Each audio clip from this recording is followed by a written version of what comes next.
Hello everyone, आज मैं इस वीडियो में बात करने वाला हूं इंडिया के बिग बुल कहे जाने वाले या फिर इंडिया के वॉरेन बफेट कहे जाने वाले राकेश झुनझुनवाला की। राकेश झुनझुनवाला एक ऐसा नाम है जो कि स्टॉक मार्केट का बेताज बादशाह थे। आज मैं उन्हीं से रिलेटेड उन्हीं के हिस्ट्री के बारे में बात करें, कैसे वो अपना इन्वेस्टमेंट के दुनिया में कदम रखा और धीरे धीरे दुनिया के बेताज बादशाह बन गए थे। तो सबसे पहले हम बात करते हैं उनके हिस्ट्री के बारे में। उनका जो जन्म हुआ था वो 5 जुलाई 1960 को हुआ था और उसी समय मानसून भी दस्तक दे चुका था। तब किसको पता था कि ये जो बच्चा आज की डेट में जन्म लिया है ये देखते देखते दुनिया स्टॉक मार्केट की दुनिया का एक बिग बुल बन जाएगा या फिर बेताज बादशाह बन जाएगा। इनके जो पिताजी थे वो थे इनकम टैक्स कमिश्नर ऑफिसर थे, इनकम टैक्स ऑफिसर थे, आयकर विभाग से जुड़े हुए थे। और इनकी जो माता जी थी वो थी होम मेकर थी, गृहिणी थी। तो ये एक मिडिल परिवार से थे ही। तो जैसा कि देखा जाए तो इनके घर में जो इनके पिताजी थे वो अपने इनके जब दोस्त यार आया करते थे तो वो बातें किया करते थे स्टॉक्स के बारे में कि कैसे स्टॉक्स को खरीदा जाता है या फिर बेचा जाता है, कंपनीज कैसे काम करती थी। और वहीं पर राकेश जो पीछे से पर्दे के पीछे छुप छुप कर अपने पिताजी की बातें सुना करते थे कि आखिर ये स्टॉक्स होता क्या है, कंपनियां होती क्या हैं, इनको कैसे खरीदा जाता है, कैसे बेचा जाता है। ये सारी चीज़ें वो सुनते थे और उनके दिमाग में एक ही चीज़ चलता था। फिर वो अपने पिताजी से ये सवाल पूछा करते थे, पिताजी ये क्या होता है, स्टॉक्स क्या होता है, कंपनियां क्या होती हैं। तो वो तो कुछ कुछ चीज़ों का जवाब तो पिताजी दे देते थे मगर कुछ सवालों का जवाब वो नहीं दे पाते थे। तो वहीं पर इनके सवाल और भी ज़्यादा गहराए जाते थे, मतलब कि इनकी दिलचस्पी और भी ज़्यादा बढ़ती जाती थी। और इसी तरह से देखा जाए तो फिर इनके पिताजी ने सबसे पहले जो इनकी एडवाइस दी थी, अगर तुमको स्टॉक्स के बारे में, कंपनी के बारे में ज़्यादा जानना है तो तुम सबसे पहला जो है अखबार पढ़ना शुरू करो, न्यूज़पेपर। तो ये उनकी सबसे पहली टिप थी जो कि स्टॉक्स मार्केट की दुनिया में आने के लिए उनको खींच रही थी। तो अखबार पढ़ना राकेश झुनझुनवाला जी ने चालू कर दिया। अखबार पढ़ना जब उन्होंने चालू किया तो वो धीरे धीरे मैनेजमेंट को समझना चालू कर दिया, कंपनियों के बारे में पढ़ना चालू कर दिए, स्टॉक्स मार्केट होता क्या इसके बारे में जानना चालू कर दिए।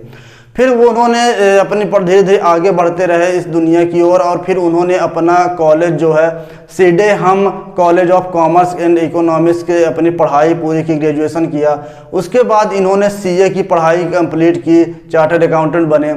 और उसके बाद फिर इन्होंने अपने पिताजी से कहा कि पापा मैं अपने मतलब कि एक इन्वेस्टर बनना चाहता हूँ, स्टॉक मार्केट में मैं काम करना चाहता हूँ। तो इनके पिताजी ने वहाँ पर इनको सीधे पैसे वगैरह देने से मना कर दिया था, मतलब कि तुमको अगर जो भी करना है तो तुम अपने दम पे करो, अपने पैसों से करो। तो उस समय राकेश झुनझुनवाला जी ने अपनी कमाई से, मेहनत से सबसे पहले साल 1985 में उन्होंने स्टॉक मार्केट अपना पहला इन्वेस्टमेंट 5,000 रुपये से किया। और उनके इसमें इन्वेस्टमेंट में उनके दोस्त और उनके भाई ने भी साथ दिया था इसमें। तो वो जो 5,000 रुपये का इन्वेस्टमेंट उन्होंने किया था 1985 में, सबसे पहले जो उन्होंने अपना इन्वेस्टमेंट स्टार्ट किया था, सबसे पहला जो उनका विश्वसनीय मतलब कि विश्वास पात्र जो कंपनी थी वो थी टाटा ग्रुप की।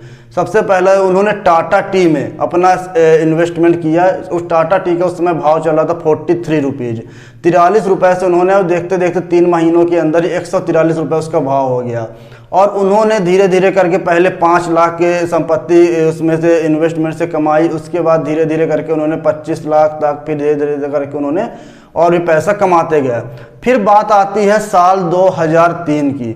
साल 2003 में इनका जो सबसे बड़ा इन्वेस्टमेंट था वो था टाइटन कंपनी में। ये भी टाटा ग्रुप की ही कंपनी थी जो कि टाइटन थी। उस समय उसका भाव चल रहा था 3 रुपये, जो कि आज करंट मार्केट प्राइस में देखा जाए तो उसका भाव है 2400, 2450, 2500 के आसपास।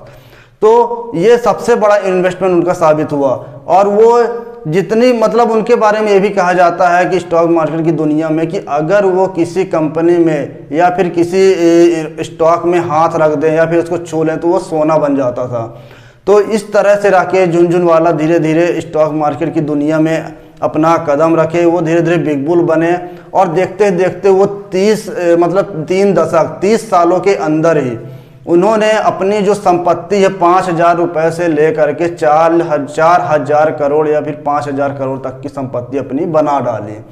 और आज की डेट में इनको इंडिया का बिग बुल कहा जाता है स्टॉक मार्केट का, और इनको साथ ही साथ इंडिया का वारेन बफेट भी कहा जाता है, जो कि इनको ये कॉम्प्लीमेंट बिल्कुल ही पसंद नहीं था कि कोई मुझे किसी भी दूसरे व्यक्ति से कंपेयर करे, ये उन्होंने खुद भी कहा था। और राकेश झुनझुनवाला खुद एक बहुत ही सिंपल और बहुत ही मतलब कि इतने मतलब उनका जो दिमाग था इतना बहुत ही आगे तक की वो सोच बहुत जल्दी पकड़ लेते थे कि आगे ये कंपनी क्या करने वाला है, इसका मार्केट कैसा होने वाला है, कितना ये हमें रिटर्न दे सकती है। उनकी जो सोच थी बहुत ही तगड़ी पकड़ थी स्टॉक्स के रिलेटेड। तो ये राकेश झुनझुनवाला साहब की एक कहानी थी। तो अगर आगे चल के अगली वीडियो में मैं आपको राकेश झुनझुनवाला से रिलेटेड ही उसमें ये भी बताऊंगा कि इनका जो स्टॉक सिलेक्शन का मंत्र क्या था, निवेश का मंत्र क्या था, ये कौन कौन सी चीज़ें फॉलो करते थे, स्टेप फॉलो करते थे, ये अगली वीडियो में बताऊंगा। साथ ही साथ इनके पोर्टफोलियो में कौन कौन से स्टॉक्स थे वो भी मैं अगली वीडियो में आप लोग को बताऊंगा। तो अभी ही हुआ ये है कि राकेश झुनझुनवाला जी जो कि बहुत ही कम एज में 62 साल की उम्र में ही इनका देहांत हो गया था 14 अगस्त को। और इनका इससे पहले ही रिसेंटली इन्होंने 7 अगस्त को इनकी आकाशा एयरलाइन जो कि चर्चा में थे, एक प्राइवेट एयरलाइन थी, इन्होंने मतलब उनके फाउंडर थे, इन्होंने वो किया था आकाशा एयरलाइन, जो कि कम पैसों में ही पैसेंजर्स को एक अच्छी सुविधा देना चाहते थे। इस चर्चा में भी थी आकाशा एयरलाइन। और 7 अगस्त को पहली उड़ान भरी थी मुंबई से अहमदाबाद, और 14 अगस्त को राकेश झुनझुनवाला साहब को 62 साल की उम्र में देहांत हो गया था, जो कि स्टॉक मार्केट की दुनिया में, स्टॉक इंडस्ट्री की दुनिया में, शेयर मार्केट की दुनिया में एक बहुत ही बड़ा चेहरा है, बहुत ही बड़े मतलब कि इन्वेस्टर का जो समय था वो समाप्त हो चुका था। इससे बहुत बड़ा झटका लगा था, जो कि बहुत बड़े इन्वेस्टर, बहुत सारे लोग, बड़े बड़े इन्वेस्टर इनकी सराहना करते थे। यहाँ तक कि पीएम मोदी भी इनसे मिले थे, और बहुत से भी मतलब कि लोगों ने इनके जाने का दुख भी जताया था। तो ऐसे ही वीडियोज मैं आपके लिए लाते रहूँगा, और इनकी जो कहानी है राकेश झुनझुनवाला की आपकी, वो आगे आने वाले जो भी न्यू जनरेशन से, नए यंगस्टर्स, उनको बहुत ही प्रेरित करेगी आगे, क्योंकि इन्होंने इतना अच्छा काम किया। तो इनकी जो कंपनी बहुत ज़्यादा, इनके जो कहानी बहुत ज़्यादा हम सबको प्रेरित करेगी। तो ऐसे ही वीडियो मैं आप लोगों के लाते रहूँगा। तो ग्रो मनी यूट्यूब चैनल को आप शेयर करें, सब्सक्राइब करें, लाइक करें, साथ ही साथ आप ये ग्रो मनी यूट्यूब चैनल में बने रहें। सो मिलते हैं अगली वीडियो में। Thank you so much.